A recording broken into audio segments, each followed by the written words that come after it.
அனைவருக்கும் வணக்கம். மெட்ராஸ் உயர்நீதிமன்றத்தினுடைய அறிவிக்கை எண் 72, 73 ரிஜெக்ஷன் லிஸ்ட் வெளியாயிடுச்சு. அந்த ரிஜெக்ஷன் லிஸ்ட்ல 3000க்கும் மேற்பட்டவர்களை ரிஜெக்ட் பண்ணியிருக்கிறாங்க.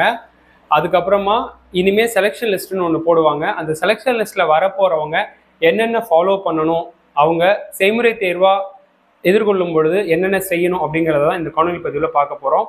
அதே மாதிரி இந்த ரிஜெக்ஷன் லிஸ்ட்ல பேர் வந்து அதாவது ரிஜெக்ஷன் லிஸ்ட்ல பேர் வந்ததுனால செய்முறை தேர்வுக்கு போக முடியாதவங்களுக்கு ஒரு தகுந்த பதிலை நீதித்துறை வழங்குவாங்க அப்படின்ற ஒரு எதிர்பார்ப்போட இந்த காணொலியை தொடர்றோம்.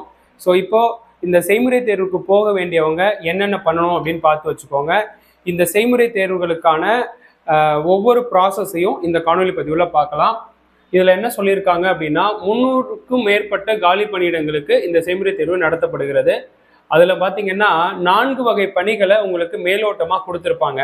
ஜோப்தார், office assistant, room boy, residential assistant அப்படின்னு கொடுத்துருப்பாங்க.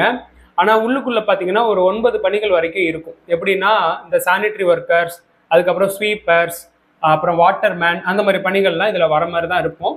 ஆனால் இதை தான் வெளிப்படையாக நீங்கள் போயிட்டு அட்டன் பண்ணும்போது இதுக்கான செய்முறை தேர்வுகளை தான் நீங்கள் அட்டன் பண்ணுவீங்க. ஸோ இந்த இதில் செலக்ட் ஆகிறவங்க இந்த ஒரு 40 மதிப்பெண்களுக்கு செய்முறை தேர்வு வைப்பாங்க. இந்த 40 மதிப்பெண்களுக்கு ஒரு 20க்கு மேலே 25, 30 இந்த மாதிரி எடுக்கிறவங்க ரிட்டன் எக்ஸாமில் எடுத்த மார்க்கு இதெல்லாம் சேர்த்து என்ன பண்ணுவாங்க அப்படின்னு பார்த்தீங்கன்னா உங்களுக்கு பணி வாய்ப்பு கொடுப்பாங்க. அந்த பணி வாய்ப்பு கொடுக்கும் பொழுது நீங்கள் எல்லாருமே அப்ளை பண்ணும்போது மெட்ராஸ் உயர்நீதிமன்ற வளாகத்தில் வேலை செய்கிற மாதிரி தான் அப்ளை பண்ணியிருப்பீங்க. ஆனால் அங்கே மட்டும் பணியாற்றக்கூடிய சூழல் இருக்காது. நிறைய இடங்களில் பணியாற்றக்கூடிய சூழல் இருக்கும். எங்கெங்கே அப்படின்னு பார்த்தீங்கன்னா நீதிமன்றங்கள், அதாவது மெட்ராஸ் உயர்நீதிமன்றம் அப்படின்னு பார்த்தீங்கன்னா மெட்ராஸ் உயர்நீதிமன்றமும் அதுதான். அப்புறம் மதுரை பெஞ்ச் அப்படின்னு இருக்கு இல்லையா, அதுவும் அப்படிதான். அதுக்கப்புறம் பார்த்தீங்கன்னா TNSJA அப்படின்னு சொல்லுவாங்க, அதாவது தமிழ்நாடு ஸ்டேட் ஜுடிஷியல் அகாடமி. இது சென்னையில் இருக்குங்க. ஸோ இந்த ஜுடிஷியல் அகாடமி மெட்ராஸ் உயர்நீதிமன்றத்தினுடைய கட்டுப்பாட்டின் கீழ் இயங்கக்கூடிய ஒரு பயிற்சி நிறுவனம். இந்த பயிற்சி நிறுவனமானது என்ன பண்ணும் அப்படின்னு கேட்டிங்கன்னா நீதிபதிகள் நியமனமாகும் பொழுது நீதிபதிகளுக்கான பயிற்சி வழங்குறதும் இந்த TNSJA தான். அதே மாதிரி நீதிமன்றத்திற்கு பணியாளர்கள், அலுவலக உதவியாளர்கள், ரூம் பாய், ரெசிடென்ஷியல் அசிஸ்டன்ட், இந்த மாதிரியான பணியாளர்கள் நியமனமாகும் போதும் அவங்களுக்கு ட்ரைனிங் கொடுக்குற அகாடமியும் இதுதான். ஸோ இதுலேயுமே கூட நீங்கள் என்ன பண்ண வேண்டியது இருக்குன்னா பணி வாய்ப்பு பெற வேண்டியது இருக்கும். அங்கேயும் உங்களுக்கு பணி கொடுப்பாங்க. அதுக்கப்புறம் அந்த மெட்ராஸ் உயர்நீதிமன்றத்தில் பணியாற்றக்கூடிய நீதிபதிகள் வேறு வேறு இடங்களில் வீடுகளில் தங்கியிருப்பாங்க. கோட்ரஸ், அவங்களுடைய ஜட்ஜஸ் கோட்ரஸ் இருக்கும். ஸோ அங்கே தங்கியிருப்பாங்க. அங்கே நீங்கள் ஒர்க் பண்ணுற மாதிரி இருக்கும். அதுக்கப்புறம் பதிவாளர் வீடுகளில் நீங்கள் ஒர்க் பண்ணி கொடுக்குற மாதிரி இருக்கும். ஸோ இந்த இடங்களில் தான் நீங்கள் ஒர்க்கிங்க்கு போவீங்க. ஸோ அடுத்தது பார்த்தீங்கன்னா 2 வகை மதிப்பெண்கள் வழங்குறாங்க. ஒன்று பார்த்தீங்கன்னா திறன் மதிப்பெண்கள் அப்படின்னு சொல்லுவோம். இந்த திறன் மதிப்பெண்கள்ங்கிறது தான் நீங்கள் ப்ராக்டிக்கல் எடுக்க போகிற மதிப்பெண். ஓகேங்களா? ஸோ அதுக்கப்புறம் கூடுதல் மதிப்பெண் அப்படின்னு கொடுத்துருப்பாங்க.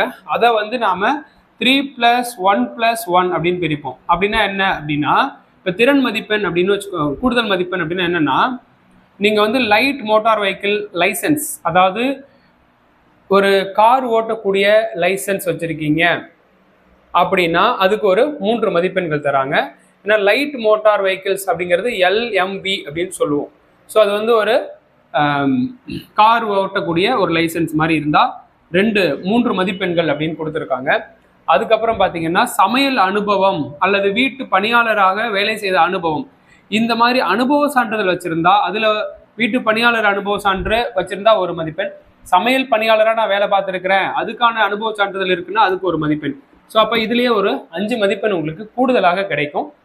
ஸோ அடுத்தது பார்த்தீங்கன்னா திறன் மதிப்பெண்களை எப்படி கணக்கிடுறாங்க அப்படின்னு பார்த்தீங்கன்னா ஜோப்தார் அப்புறம் ரூம் பாய், இந்த 2 பணிகளுக்கு நீங்கள் செலக்ட் ஆகிருக்கிறீங்க அப்படின்னா உங்களுக்கு ஒரு 3 வகை பயிற்சி கொடுக்குறாங்க. அந்த 3 வகை பயிற்சியின் அடிப்படையில் தான் உங்களுக்கு 40 மதிப்பெண்கள் கொடுக்குறாங்க.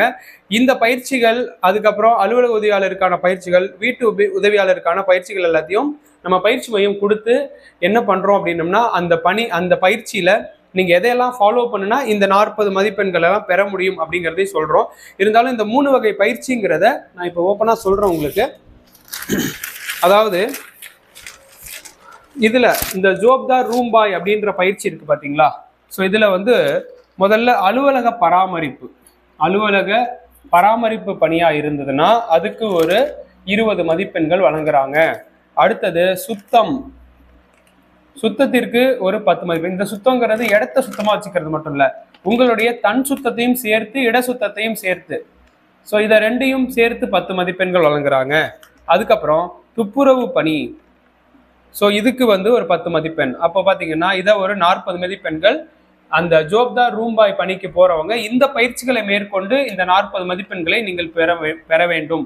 அடுத்தது அலுவலக உதவியாளர் பணிக்கு போறீங்கன்னா உங்களுக்கு 2 வகை பயிற்சி கொடுக்குறாங்க. ஒன்று பார்த்தீங்கன்னா சமையல் பணி. சமையல் பணியில உங்களுக்கு 20 மதிப்பெண்கள் கொடுக்குறாங்க. அடுத்ததா வீட்டு பராமரிப்பு.